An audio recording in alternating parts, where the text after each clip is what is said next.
And good evening, everyone. I'm Estela Casas, and you're watching a special edition of 9 News Now. Tonight, we dedicate the next 30 minutes to talk about Proposition K. We will take a deep dive into the El Paso Climate Charter and educate you on this proposition so you can make an informed decision at the polls on May 6th. Early voting began on Monday. So what is Prop K and what does it mean to our community and your family? Our team has been reading over the 9-page climate charter document to make it understandable to you at home watching. Now, there are 3 main goals: to reduce the city's contribution to climate change, to invest in an environmentally sustainable future, and to advance the cause of climate justice. It means a climate charter would work to reduce and track emissions, invest on renewable energy, and create climate-related jobs in the Sun City. It would also establish a new city climate department and an independent climate commission, which we don't currently have in that form. Now, in addition, the proposal would ban the sale or transfer of city-owned water for fossil fuel industry activities outside city limits. And you've probably seen all these flyers like these in your mailbox, received a text message and email, and even participated in meetings to learn more about its possible impact. Well, both sides have spent a lot of money and time telling you their reasons on why you should vote for or against. Tonight, we will tell you what this all means to our community's bottom line and your pocketbook. It's important to note that Proposition K is not being proposed by the city itself. Rather, it's a petition-led initiative by a group called the Sunrise Movement and the group Game Texas PAC.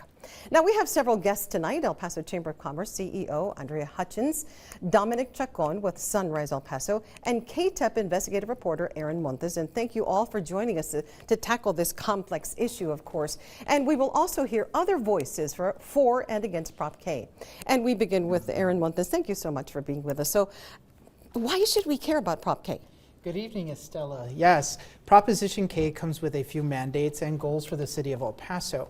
Here's a quick breakdown. If this passes, the government's buildings need to be outfitted with solar panels and conduct a $12 million study on municipalizing the El Paso Electric Company, and a goal of requiring city government buildings be run completely by renewable energy by 2045.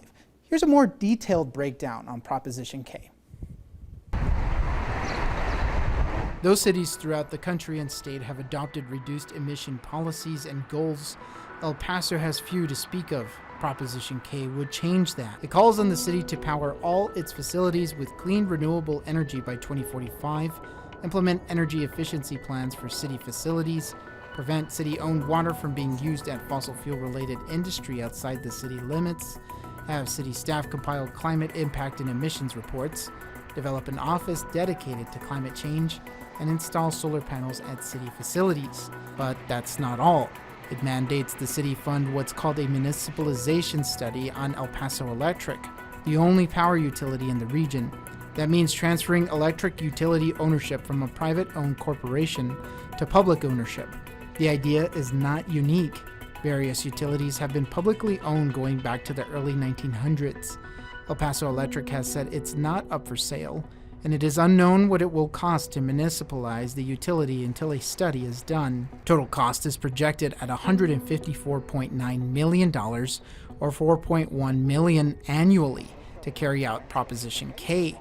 A city official said during a town hall meeting that the projected cost would come around $20 a month on a tax bill. These costs are only projections based on an analysis commissioned by the city.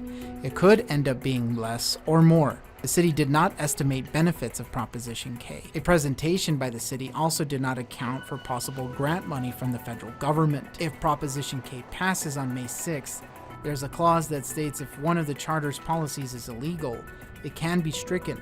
And much of the implementation of Proposition K will be up to the city council to decide on. As the city of El Paso put at its town hall meetings, the council will interpret the charter.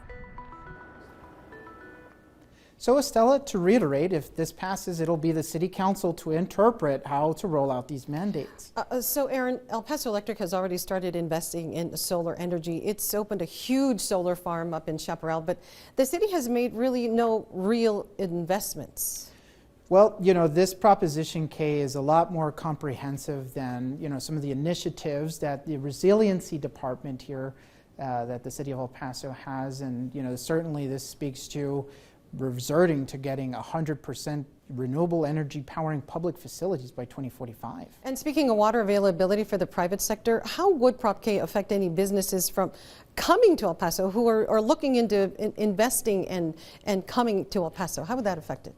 Sure. So, assuming that the City of El Paso is completely implementing Proposition K into the city and its ordinances and laws, that simply means that any kind of El Paso water cannot be going to businesses related to the fossil fuel industry outside of its city limits. So Tornillo, Fabens, Horizon, and other municipalities outside of the limits. And by the way, we had a conversation before we came on the air today, and we were saying that those small communities outside of El Paso, like Anutillo and other small communities like Van Horn, aren't even participating in this election.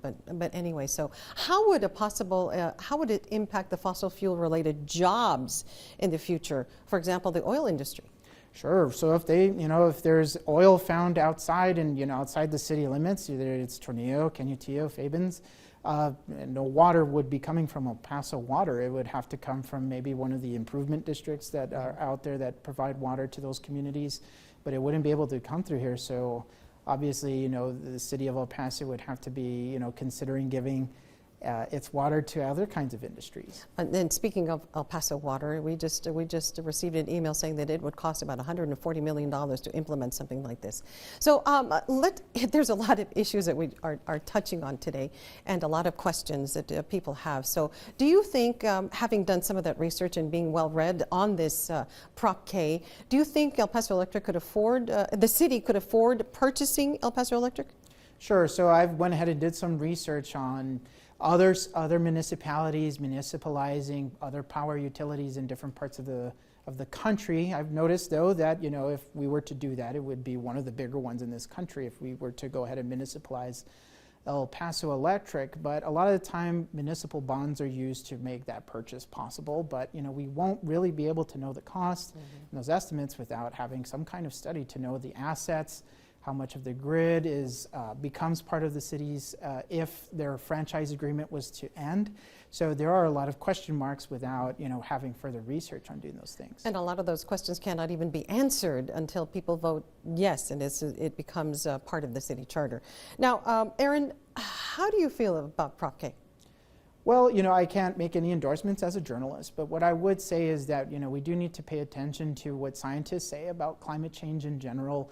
There have been many municipalities in this country, this state, even in neighboring places in Arizona, Nevada, Colorado. They've all implemented climate change policies. The unique aspect to this one is that it's citizen-led, so there needs to be some kind of discussion about what we do. Okay. Aaron, thank you so much, Sam, for your insight. And once again, a city constitution is like a city constitution, a charter is, and the language cannot be changed in the proposed amendment, and it's either all or nothing at this point, so we'll continue to explore. And 9 News now reached out to El Paso Electric. EPE sent this statement saying, quote, in part, since EPE's private owner is not voluntarily selling EPE, the city of El Paso would be forced to condemn the utility assets through a lengthy and complex process.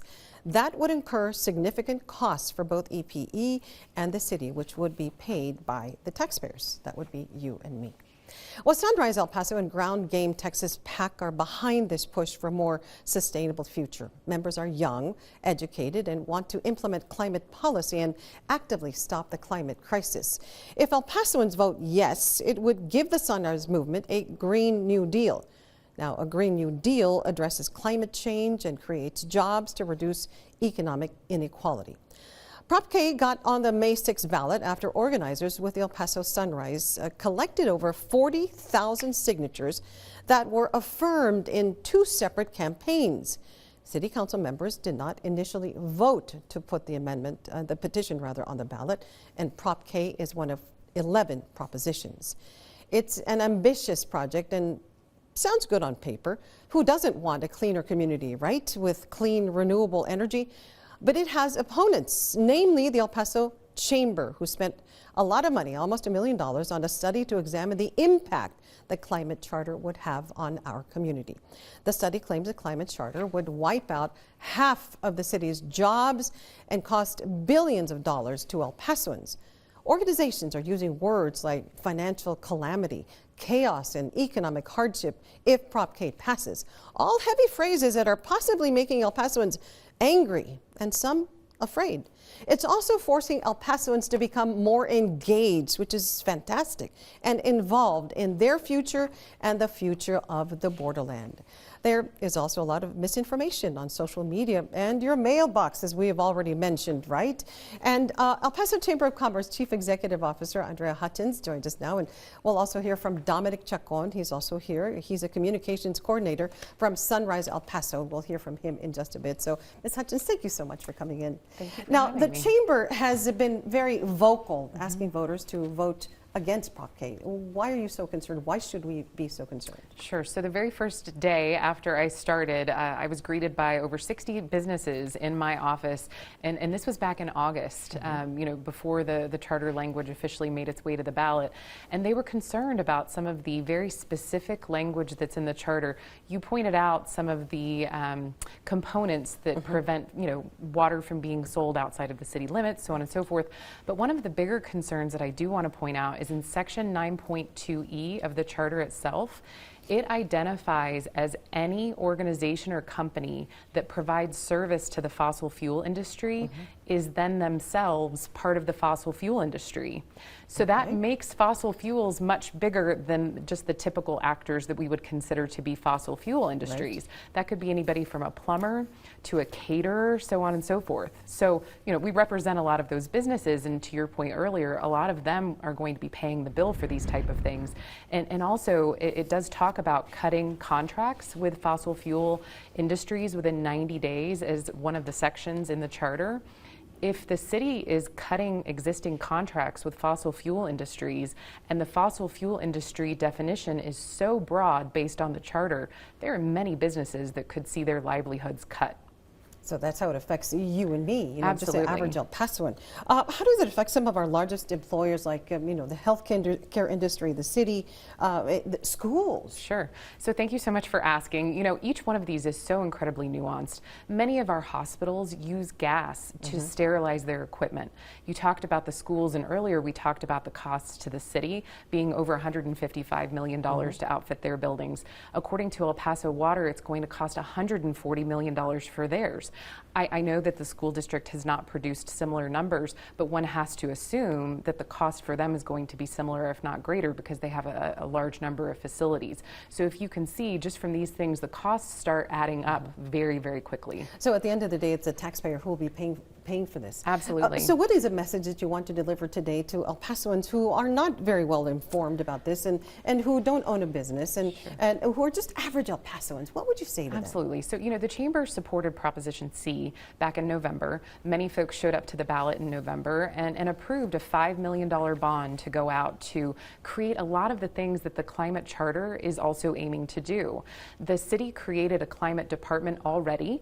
They hired their first director, Nicole Farini. She started in February. So while proponents of the charter are telling us that the only way that we can move climate initiatives forward in the city is to vote for Prop K, they're ignoring the fact that voters already voted on and passed Proposition C, which has barely gotten its legs. It legitimately has only been in process now for just about a month and a half.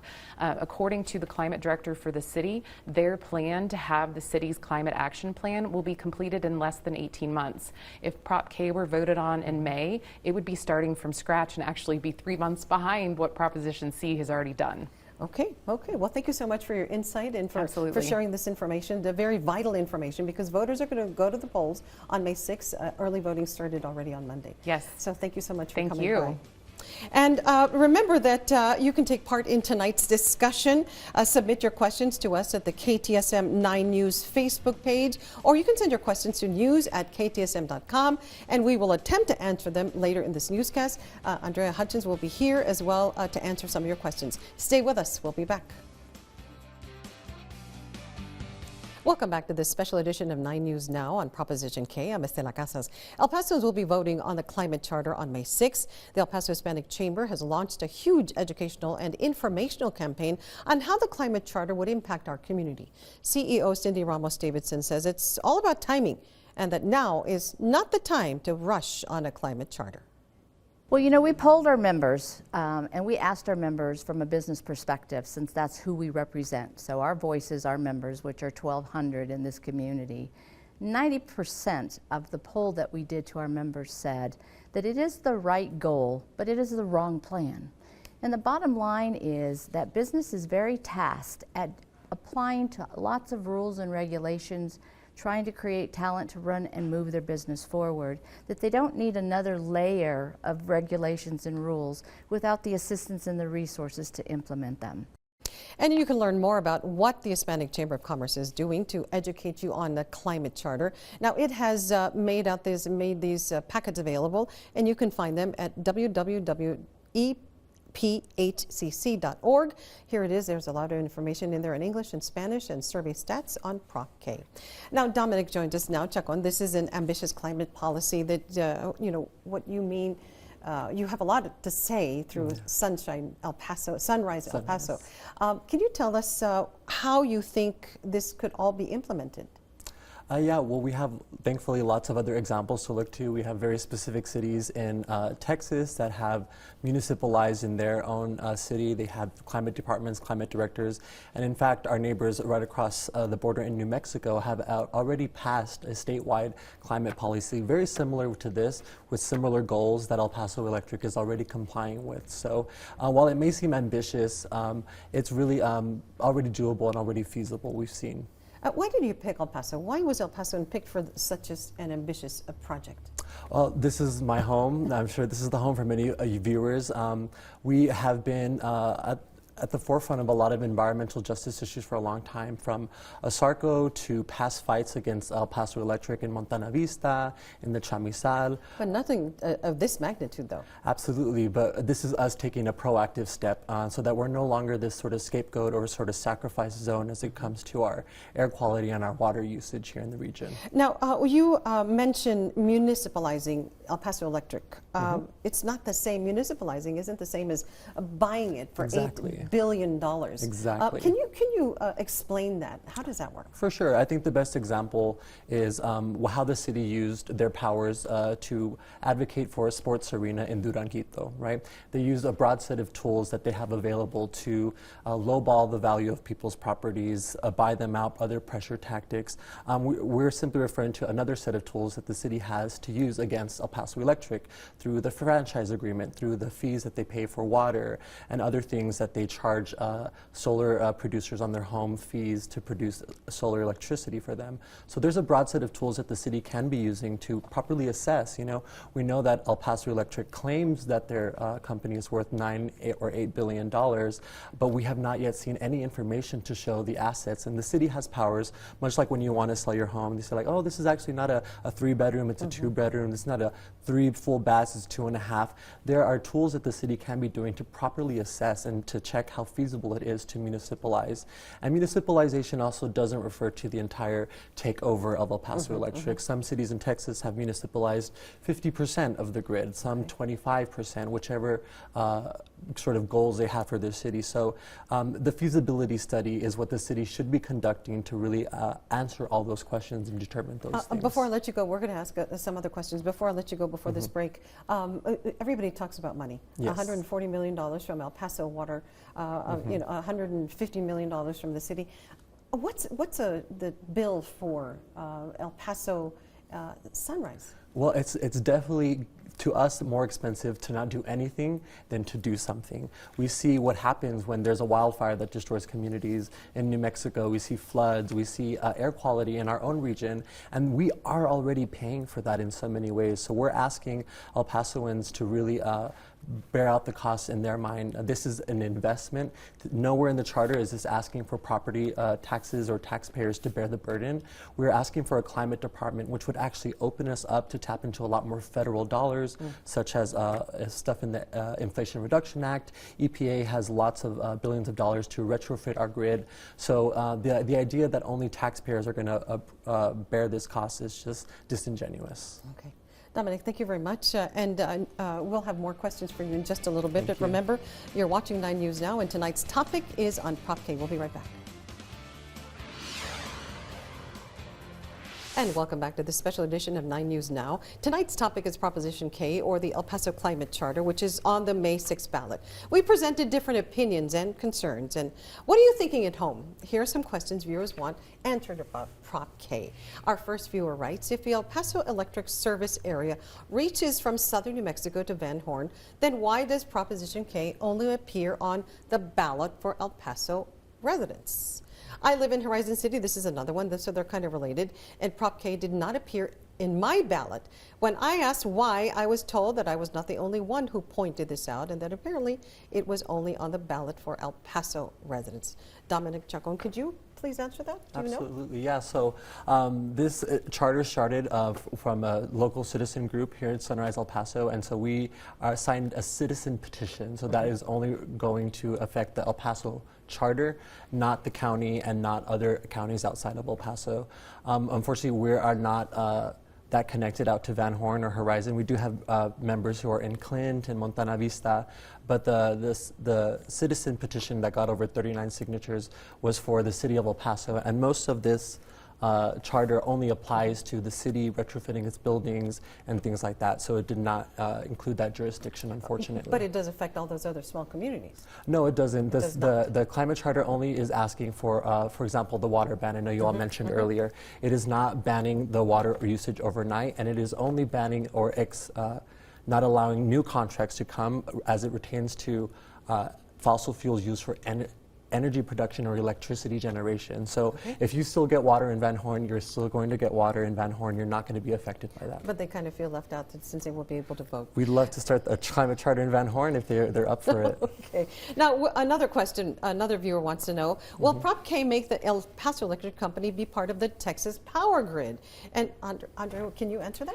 Well, so it doesn't sound like it. I mean, if it were to municipalize, it would be its own entity here in El Paso. So no, but we could have some blackouts like Austin experiences, so I'm not sure how good that is, but yes. Okay, so it's not going to be on it. No, it would be, I mean, to Dominique's point earlier, there would have to be a study done that would determine the assets in the service area. I think it would cost around $12 million to do that study. So a lot of unanswered questions. Correct. Okay, thank you so much to both of you and to Aaron and to everyone who helped clear the air a little bit and get us a little better informed about this very controversial and complex issue. And what you heard here tonight will help you, hopefully, will help you make an informed decision before voting for or against Prop K. There are other propositions on the ballot, so please take a close look at all 11 propositions before you go to the polls. Early voting runs through May 2nd. Election day is May 6th. And remember, it's your voice, your vote. Have a great night, everybody, and thanks for watching 9 News Now.